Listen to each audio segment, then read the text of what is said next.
असां मौजूद आहियूं खानपुर शहर जे मेन सर्कुलर रोड ते, जिते गंदे पाणीअ जा तालाब बीहजी विया आहिनि। हिकु तरफ़ टाउन मुलाज़िमनि पारां कम छॾ हड़ताल कई वई आहे। हिकु हफ़्ते खां शहर जी हालत बुरी आहे। गंदगी पंहिंजा देरा जमाए वरिता आहिनि ऐं शहर जे हर रोड रस्ते ते हीउ गंदो पाणी बीठल आहे।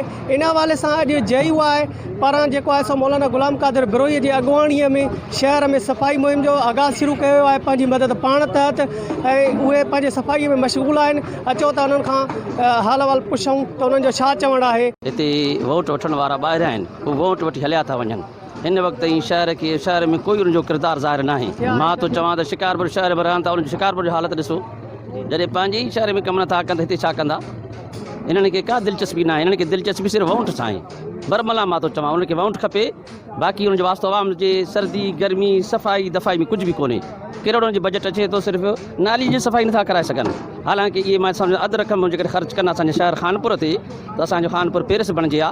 पर अफ़सोस आहे चवां थो ग़रीब मुलाज़िमनि खे हिन वक़्तु पघार नथो मिले। मां सिंध हुकूमत खां पुरज़ोर अपील करे मुतालबो थो कयां त मुलाज़िमनि ग़रीबनि मिसकिन खे जल्दी तनख़्वाह ॾियो, हो पंहिंजो ईद कनि ऐं शहर जी सफ़ाई खे बहाल कयो। खानपुर शहर को परे पासे पानी बीठो आहे। शहर जो तव्हां हाल ॾिसो था, आवाम जेको छड़ो एहतजाज करे थी, कंहिंखे बि टके जो बि असरु नथो पए, न टाउन वारनि खे, न MNA खे, न MP खे।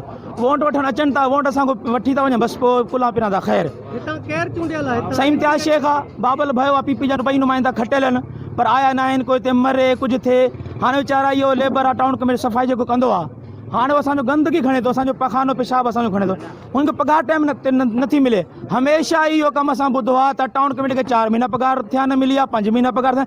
आख़िर बजट बि एॾो थो अचे, टाउन वारा पाण में विढ़नि था। TMO चेयरमैन जे मथां इल्ज़ाम थो ॾे, चेयरमैन टाउन हुन जे मथां TMA जे मथां इल्ज़ाम थो ॾे। आवाम काॾे वञे, सफ़ाई काॾे वञे, उहो लेबर काॾे वञे? त पोइ महिरबानी करे कुझु असांजे शहर ते रहम कयो। MNA हुजे, MPA हुजे, चेयरमैन हुजे, हाणे ईअं लॻो पियो आहे सुम्ह बुकमुन उमियूं अंधा बोड़ा गुंगा थी पिया आहिनि।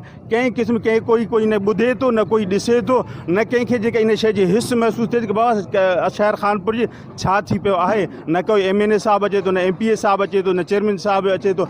असां ईअं सम्झूं था कि जेका इहे जेका आहे इहे ई माण्हू इन शइ जा ज़िम्मेवार आहिनि। हीउ सॼो इंतिज़ाम जेको आहे त हुकूमत जो आहे, DC आहे, SDM आहे। हे कोरोना काॾे वई? हाणे 10 ॾींहं थिया आहिनि, क़ौम तज़लील आहे, क़ौम परेशान आहे, काॾे वई? हे असां उनखे मुतालबा कयो। मूंखे हिकिड़ो ॾुख थो थिए, अफ़सोस, अॻे इल्ज़ाम तराशी कंदा त 12 जा नाज़िमन, 12 जा चेयरमैन आहिनि। हीअ ख़ुदि असांजे शहर जा पंहिंजे कम्यूनिटी जा माण्हू इन्हनि गलियुनि में घुमण वारा आहिनि। उनखे आया इहो ख़्यालु नथो थिए त हीअ असांजे शहर जो मसइलो आहे। पघारूं बि उन्हनि में, अकाउंट बि उन्हनि खे, सभु कुझु उन्हनि खे उहो मसइलो हल करे, इनखे हल कनि। ही क़ौम तज़लील आहे, परेशान आहे पूरो शहर। असां उन्हनि खे चूंडियल नुमाइंदनि खे, इहो चूंडियल नुमाइंदनि खां असां इहो मुतालबो था कयूं त बि हिन खानपुर शहर जे मथां ख़ुदा रा रहम कयो वञे ऐं इन ते अची विज़िट कयो वञे, हिते शहर जी हालत अची ॾिठी वञे। ऐं जेके बि इन में मुलविस आहिनि, जेके पघार नथा ॾियनि, इहे TMO जो कसूर आहे या चेयरमैन जो कसूर आहे, या उन्हनि खे पघारूं छो न मिलियूं, छाजे करे नाली जो पाणी जेको आहे इहो रोडनि ते आयो आहे, छो सफ़ाई नथी थिए, इन जो जेको आहे तदारुक थिए, इन जी इंक्वायरी थिए। हुननि जो इहो बि चवणु हो त हितां जा चूंडियल नुमाइंदा MNA तोड़ी MPA जेके ऐवाननि ताईं पहुता आहिनि, सूबाई वज़ीर बणिजी से पंहिंजे खानपुर शहर खां लातालुक़ बणिजी वेही रहिया आहिनि, गूंगा बोड़ा थी करे। हुननि जो सिंध जे वॾे वज़ीर सैयद मुराद अली शाह समेत ज़िम्मेदारनि खां मुतालबो हो त जेको आहे खानपुर शहर खे साफ़ु सुथिरो कराए। एॾो वञे कैमरामैन बहादुर अली बोड़ो सां गॾु सफ़ीउल्लाह सेठा, टाइम न्यूज़ खानपुर।